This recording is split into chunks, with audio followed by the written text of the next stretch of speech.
You thought it was over, didn't you?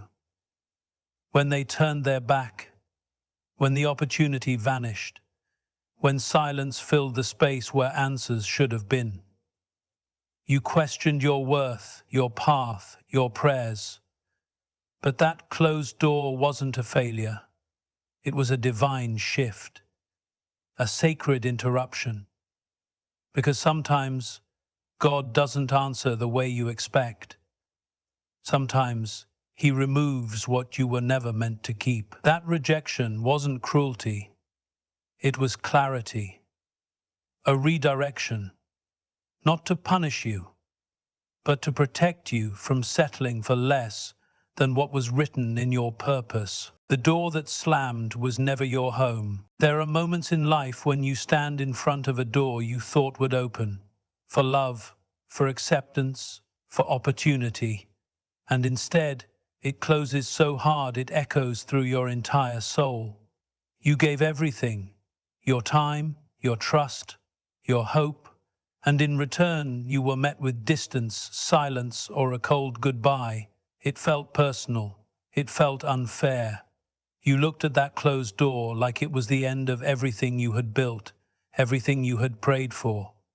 But what you didn't realize in that moment was this: that door was never your home. It only looked like it. It only felt like it. But not everything that feels right is right. Not everything that welcomes you is meant to keep you. You see, we don't always recognize comfort as danger. We become attached to what is familiar, even if it drains us. We call it love, even when it costs us our peace. We chase validation in places that strip us of our worth. And when we get rejected, when we're pushed out, when the connection dies, we take it as a sign that we weren't enough. But what if it's the opposite? What if the rejection wasn't about your value, but about your protection? What if that door closing was heaven's way of saying, you were never meant to live in that space? That wasn't your destiny. That wasn't your home. It's easy to look back and romanticize what hurt us. We rewrite the past in softer ink to make sense of the pain. But if we're honest, brutally honest, we knew something felt off. We knew we were shrinking to fit in. We knew we were compromising pieces of ourselves just to be chosen.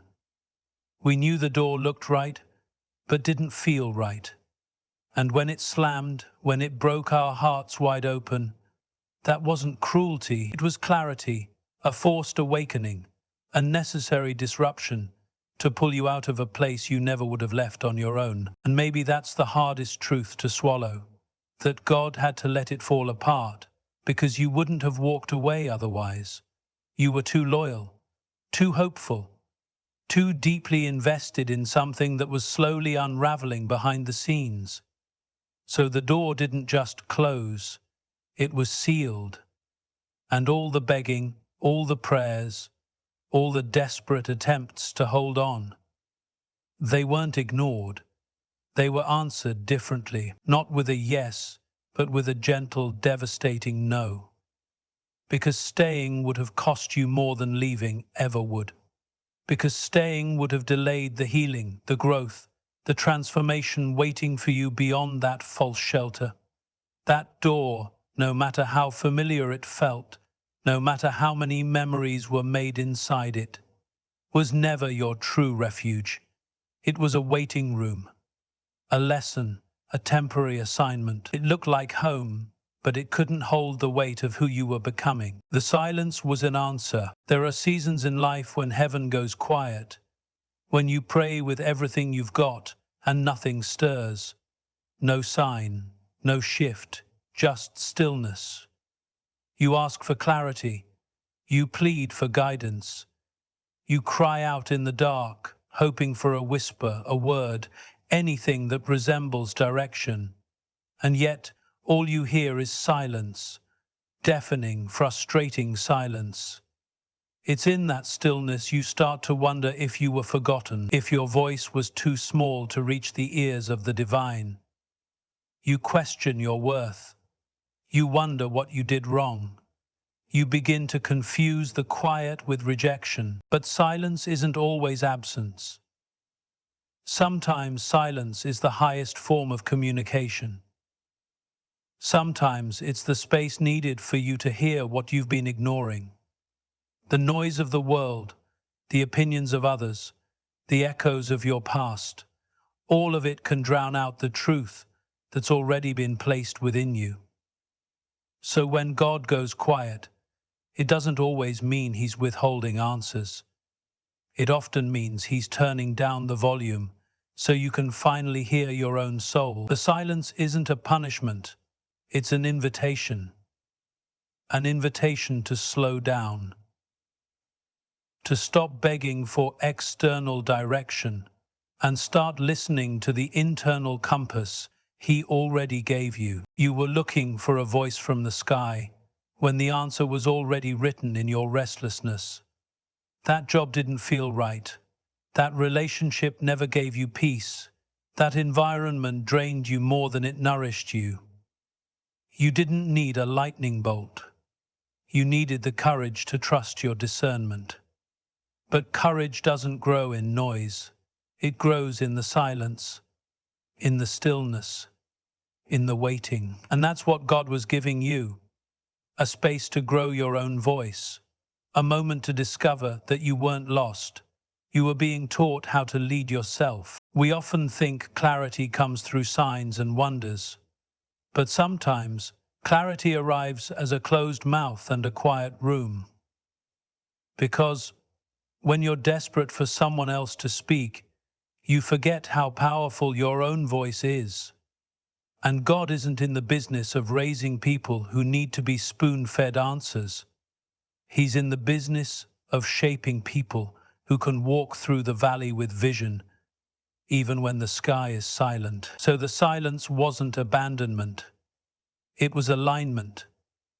A pause in the chaos so you could remember who you are.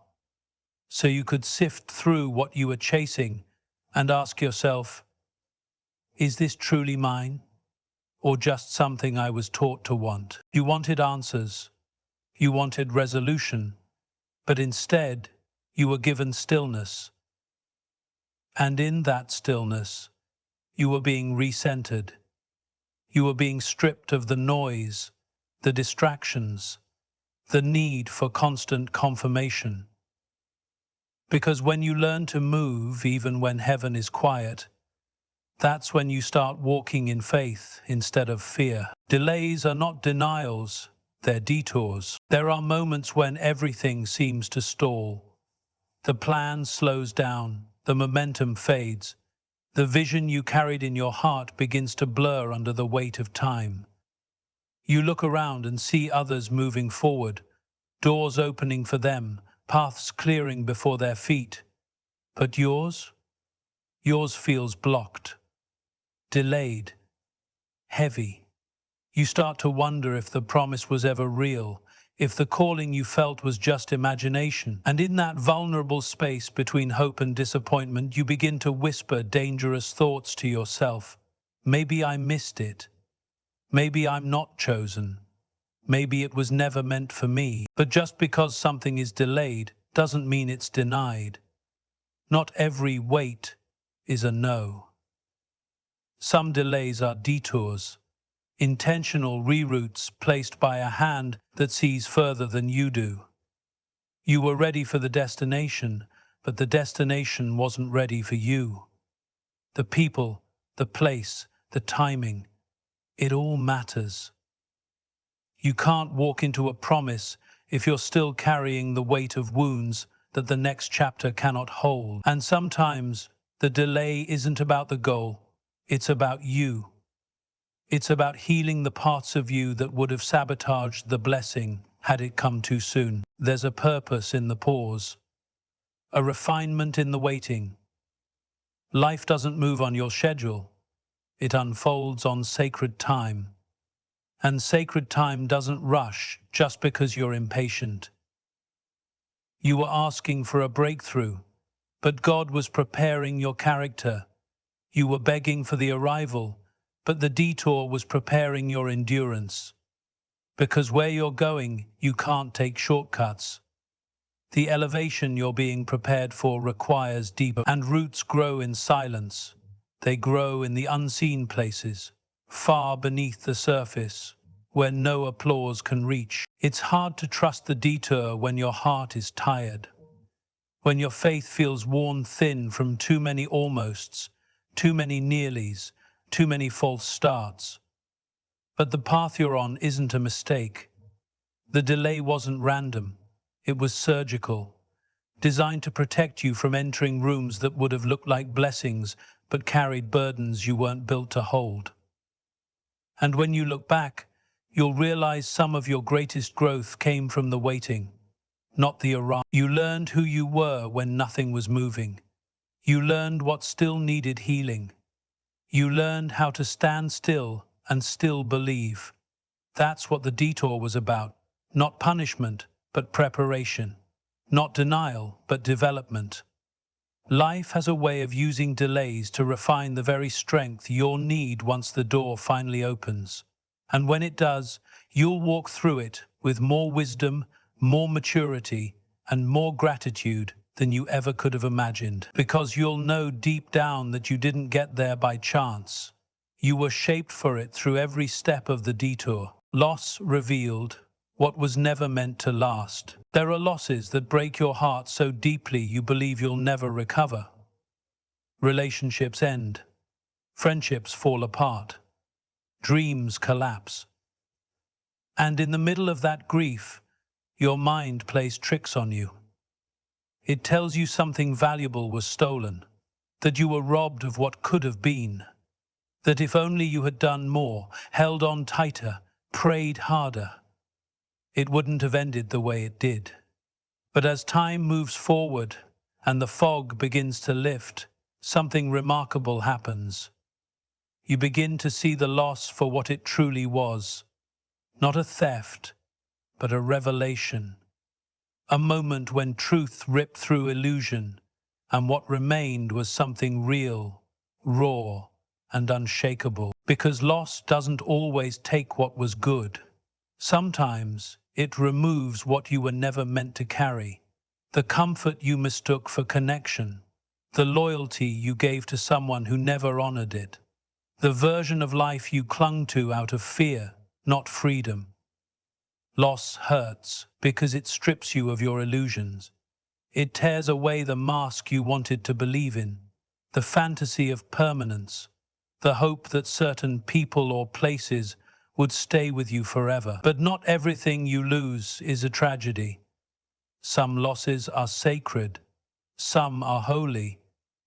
They mark the beginning of self-respect, of new identity, of walking away from what was quietly diminishing you. You didn't lose a soulmate. You lost someone who stopped choosing you. You didn't lose a calling. You outgrew an assignment. You didn't lose time. You gained clarity. That clarity is what loss gives you, if you're willing to sit with it long enough. At first, all you see is what left. But in time, you start to recognize what remained, and what grew in the absence. Your strength, your discernment, your ability to set boundaries where there used to be blind loyalty. That's the strange mercy of loss. It brings you back to yourself. It removes the noise. It exposes what was fragile beneath the surface. And it demands that you start building on something more stable than approval, attachment, or old wounds dressed up as love. There are things you were never meant to keep, but you would have fought for them anyway. That's why they had to fall apart. Without your permission, you never would have let go on your own. The connection was too deep. The memories were too warm. But that warmth was holding you in a place where you were slowly going cold. It looked like love. It looked like purpose. But it was a version of your life that had expired. And the loss, painful as it was the only way you could see that. It wasn't about failure. It wasn't about being unwanted. It was about release. A divine release that made room for alignment, for healing, for the right people and paths to reach you without resistance. Because what was never meant to last had to leave, so what was meant to grow could finally breathe. What felt like the end was the beginning in disguise. There are moments in life when it feels like everything is falling apart, when the ground beneath you cracks, when everything you worked for slips through your fingers, and you stand there, paralyzed by the weight of what you're losing. The end feels inevitable, like a door that's closing with a force that leaves no room for doubt. You can hear the echoes of finality reverberating in your soul. You might even feel that deep, suffocating sense that you've reached the limit. This is it, you think. The last chapter. The final scene. But what if everything you thought was the end was merely the beginning, dressed in the disguise of heartbreak? You see, life doesn't always announce new beginnings with fireworks and fanfare. Sometimes it introduces them quietly, through what seems like a loss.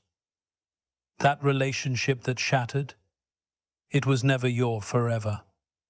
That job that rejected you, it wasn't your calling. That friendship that faded, it was only meant to teach you how to stand on your own. The end wasn't the final word. It was the reset you needed to move into something better, something more aligned with who you were always meant to become. In those moments when it feels like your whole world is crumbling, it's easy to assume that what you've lost was everything you needed. You start to mourn the things that are no longer there, and in the process, you forget the most important truth. What you lose is never as valuable as what you are being prepared for. The heartbreak, the rejection, the painful goodbyes, they're not the last pages of your story. They are the turning points that usher in the next chapter, and often that next chapter requires a kind of strength, a kind of growth that you could never have achieved had you stayed in the comfort of what you knew. It's difficult to accept in the moment, but the truth is, sometimes you have to lose everything to realize what's truly meant for you. The life you thought you wanted wasn't going to bring you peace. The love you thought you deserved wasn't the love that would nourish you. The path you were on wasn't the one that would fulfill your soul. So when that door slammed shut, when you were left standing in the dust, you were being prepared for something better.